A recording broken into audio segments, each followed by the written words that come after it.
Hello friends, इस video के अंदर हम सीआरपीसी को समझने की कोशिश करेंगे कि जब भी हम सीआरपीसी पढ़ते हैं तो हमें थोड़ी बहुत प्रॉब्लम होती है।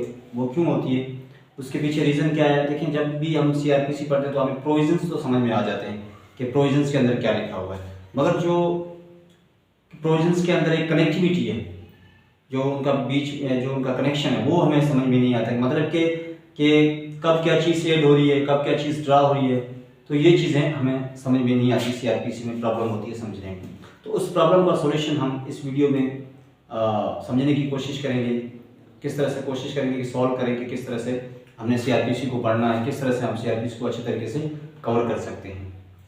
क्योंकि जब तक हम सीआरपीसी को जो प्रोविजंस हैं उनको एक दूसरे के साथ कनेक्ट करके नहीं पढ़ेंगे, तब तक हमें सीआरपीसी के अंदर समझने में प्रॉब्लम पेश होगी। तो आज उस प्रॉब्लम को सॉल्व करने की कोशिश करेंगे। जो हमने स्ट्रक्चर बनाया है, इस स्ट्रक्चर की मदद से हम समझने की कोशिश करेंगे कि सीआरपीसी के अंदर क्या चीज़ है, पूरी इस पिक्चर के अंदर क्या हो रहा है। पिक्चर्स है, उसके अंदर क्या चीज़ ऐड हो रही है, क्या चीज़ ड्रा हो रही है, वो सारी चीज़ें हम समझेंगे। ऑफेंस से लेकर अक्यूटल कन्वेक्शन तक जो भी प्रोसेस है, जो प्रोसीजर है, उसको हम समझने की कोशिश करेंगे। उसके बाद हम डायरेक्ट को स्टार्ट करेंगे, ताकि जब भी हम डायरेक्ट पढ़ें तो हम आसानी से उसको कवर कर सकें और आसानी से हमें डायरेक्ट समझ में आ जाए। देखिए, सीआरपीसी हमारा जो है वो एक क्रिमिनल प्रोसीजर लॉ है। जब हम पीपीसी पढ़ते हैं, पाकिस्तान पेनल कोड, वो हमारा एक क्रिमिनल सब्सटेंटिव लॉ है। उसके अंदर हमें क्या पता चलता है, राइट्स एंड लायबिलिटीज की बात करता है। मतलब उसके अंदर क्या है कि ऑफेंस और उसकी पनिशमेंट डिस्क्राइब की गई है पीपीसी के अंदर। उसके अंदर क्या है, ऑफेंसेस और उसकी पनिशमेंट। जब भी कोई ऑफेंस होता है तो उसकी पनिशमेंट तक पहुंचने का जो प्रोसेस है, जो प्रोसीजर है, वो हम पढ़ते हैं सीआरपीसी के अंदर। क्रिमिनल जो ऑफेंस होता है, तो हमारा जो क्रिमिनल प्रोसीजर है वो है हमारा सीआरपीसी।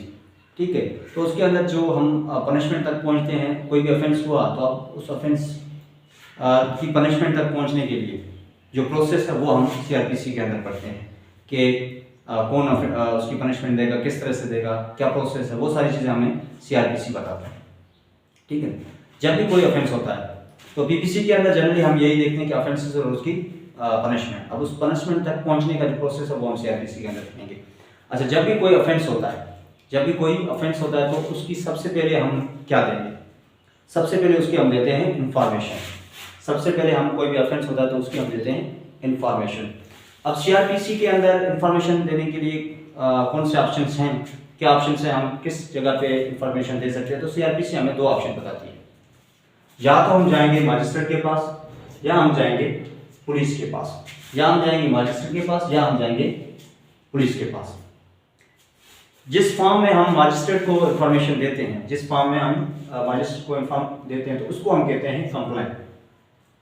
और जब हम पुलिस के पास जाते हैं, या तो वो ऑफेंस होगा कॉग्निजेबल, या वो ऑफेंस होगा नॉन कॉग्निजेबल।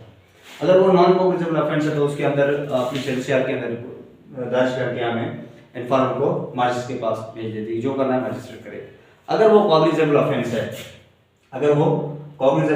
है, तो यहाँ से पुलिस का काम स्टार्ट होता है। जब भी कोई ऑफेंस कॉग्निजेबल ऑफेंस होता है तो पुलिस की ये रेस्पॉन्सिबिलिटी है कि वो मजिस्ट्रेट को इन्फॉर्म करे कि इस तरीके का कोई ऑफेंस कमीशन हुआ है। ठीक है, तो ये पुलिस की रेस्पॉन्सिबिलिटी है। जब भी कोई कॉग्निजेबल ऑफेंस होगा तो उसकी इंफॉर्मेशन किसको देगी, मजिस्ट्रेट साहब को। अब जो होगा उसके बाद यहाँ पे क्या हो रहा है, जब कॉग्निजेबल ऑफेंस होगा तो उसकी अक्रेंस रिपोर्ट, इंफॉर्मेशन किस फॉर्म में जाएगी, अक्रेंस रिपोर्ट। जो एफआईआर होती है उसकी कॉपी मजिस्ट्रेट को भेजेंगे। जब अक्रेंस रिपोर्ट हो जाएगी, मतलब एफआईआर हो जाएगी, तो उसके बाद इन्वेस्टिगेशन का प्रोसेस स्टार्ट होता है। तो इसके अंदर मतलब कि जब एफआईआर की कॉपी जो अक्रेंस रिपोर्ट है उसकी जब इंफॉर्मेशन दी जाती है मजिस्ट्रेट को, तो यहाँ से पुलिस को परमिशन लेने की जरूरत नहीं होती इन्वेस्टिगेशन की, क्योंकि वो उनके पास पावर है। वो सिर्फ नॉन कॉग्निजेबल ऑफेंस के अंदर मजिस्ट्रेट के पास पावर है कि जहाँ वो इन्वेस्टिगेशन करवाता है कि नहीं करवाता, वो नॉन कॉग्निजेबल केसेस के ऑफेंसेस के अंदर होती है। तो यहाँ पे जो कॉग्निजेबल ऑफेंस है, जस्ट उनको इन्फॉर्मेशन देनी है, जो एरिया के मजिस्ट्रेट जिसकी जुरिस्डिक्शन है उसको ये बताना है कि ऐसा कोई ऑफेंस हुआ है। वो किसके थ्रू होगा, एफआईआर की कॉपी के थ्रू।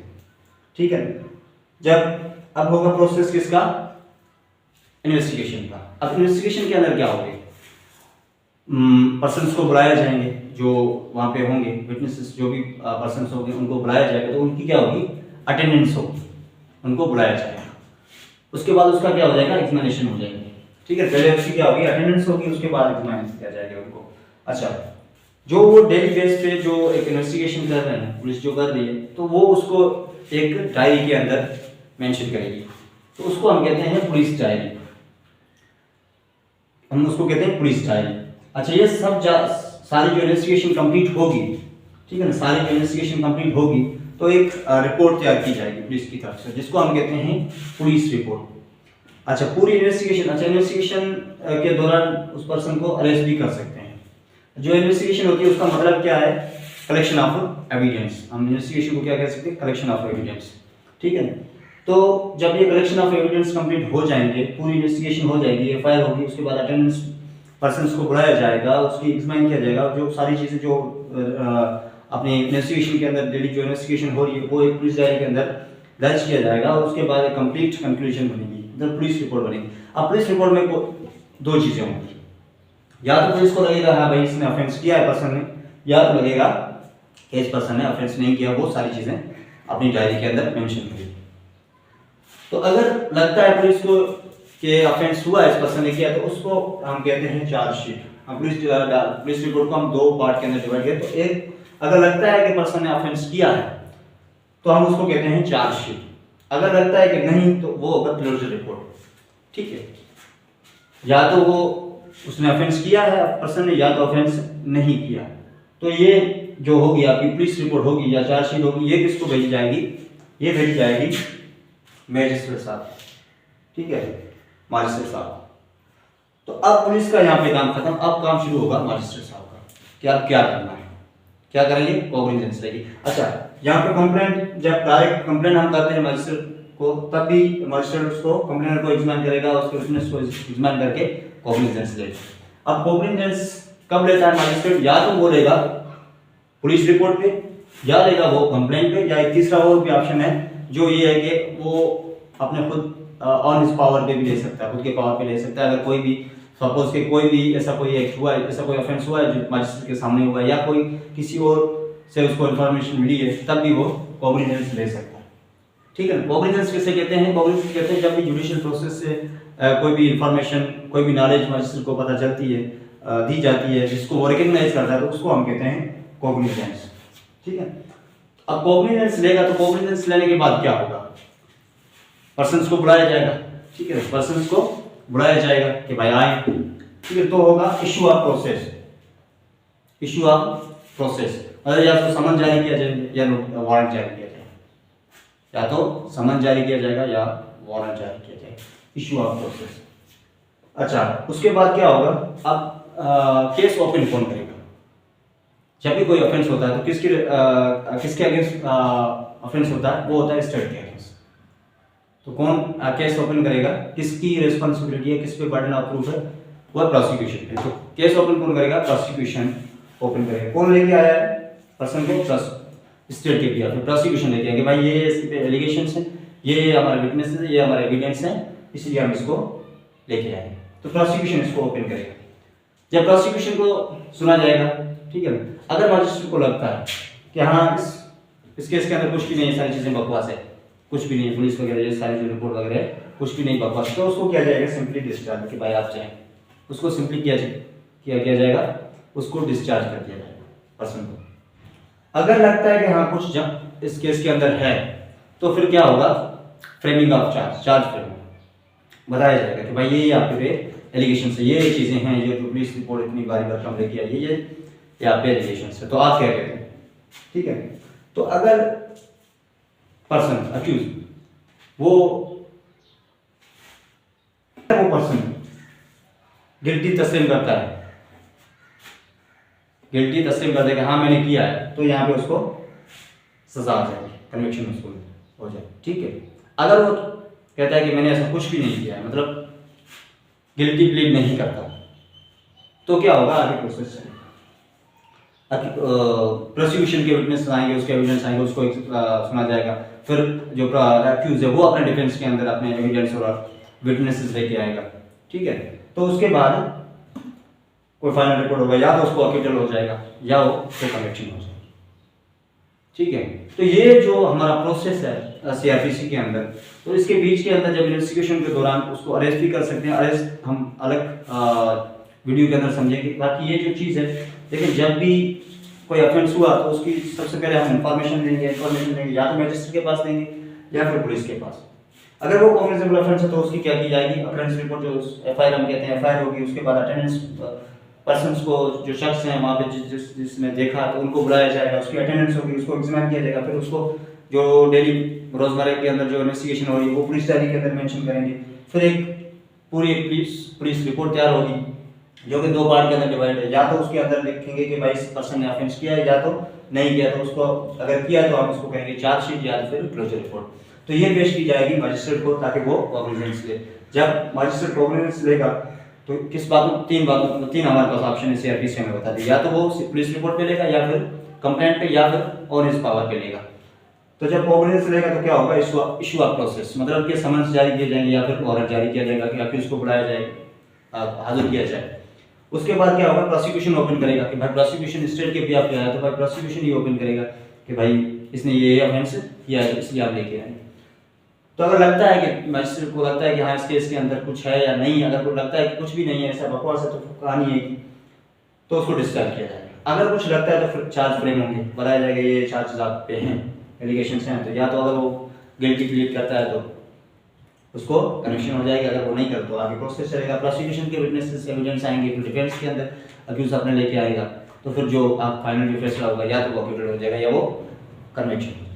तो ये देखें, ऑफेंस से लेकर इंफॉर्मेशन से लेकर अक्यूटल तक जो भी हमारा एक प्रोसेस है, जो प्रोसीजर है, ये सीआरपीसी के अंदर कहाँ मेंशन है, किस किस चैप्टर के अंदर मेंशन है।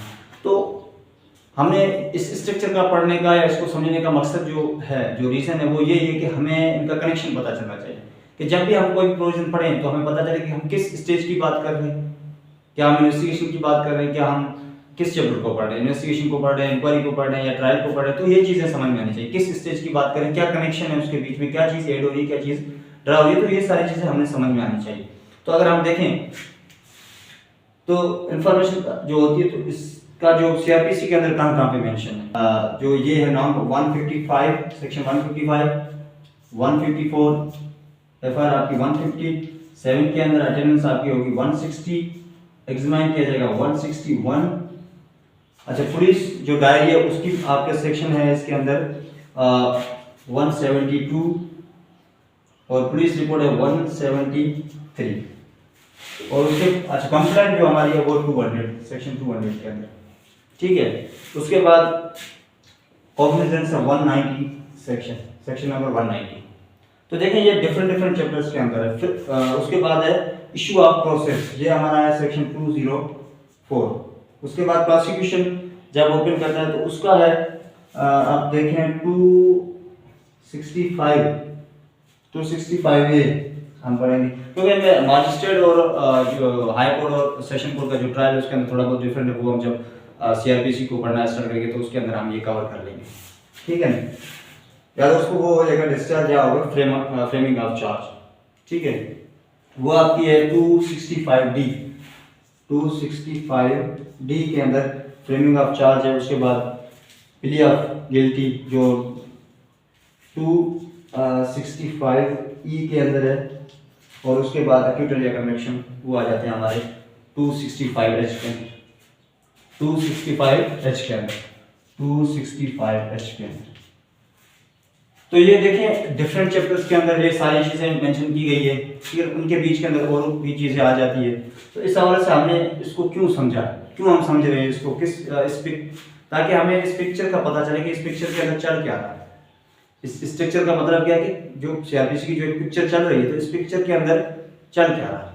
तो इस पिक्चर के अंदर एक और भी पिक्चर है, वो है अरेस्ट, जिसको हम सेपरेट वीडियो के अंदर हम डिस्कस करेंगे। इसको हम साथ में नहीं पढ़ते क्योंकि अगर इसको भी साथ में लाया जाएगा तो फिर वही प्रॉब्लम होगी, पहले से हमें ये चीज़ें समझ में नहीं आए तो फिर और मसला हो जाएगा। इसको हम सेपरेट वीडियो के अंदर समझेंगे अरेस्ट के हवाले से। तो ये आपको बात क्लियर होनी चाहिए कि जब भी कोई भी ऑफेंस होता है उसकी इन्फॉर्मेशन देंगे, किस कहाँ पे देंगे। सीआरपीसी हमें 2 ऑप्शन बताती है, पुलिस और मजिस्ट्रेट। उसके बाद ये सारा प्रोसेस चलेगा, उसके बाद हम फाइनल डॉक्यूमेंट तक आप देखें डिफरेंट सेक्शन के अंदर ये चीज़ें मेंशन है। तो जब भी आप कोई भी चैप्टर पढ़ेंगे तो हमें ये पता चल जाएगा कि किस स्टेज की हम बात कर रहे हैं, क्या इनके बीच में कनेक्शन है। तो ये सारी चीज़ें इस वीडियो के अंदर हमने सीखने की कोशिश की है। आई होप कि आपको चीज़ें ये समझ में आ जाए। तो नेक्स्ट क्लास के अंदर हम अरेस्ट पढ़ेंगे, उसके बाद हम एक और भी वीडियो बनाएंगे जिसको जो ये सारी जो पिक्चर है सीआरपीसी के अंदर जो एक पूरी कहानी बनी हुई है, तो इसको समझने की कोशिश करेंगे। उसके बाद हम डायरेक्ट पढ़ेंगे ताकि हमें अच्छे तरीके से समझ में आ जाए। वीडियो देखने के लिए बहुत बहुत शुक्रिया। मिलते हैं नेक्स्ट वीडियो, तब तक के लिए अल्लाह हाफ़िज़।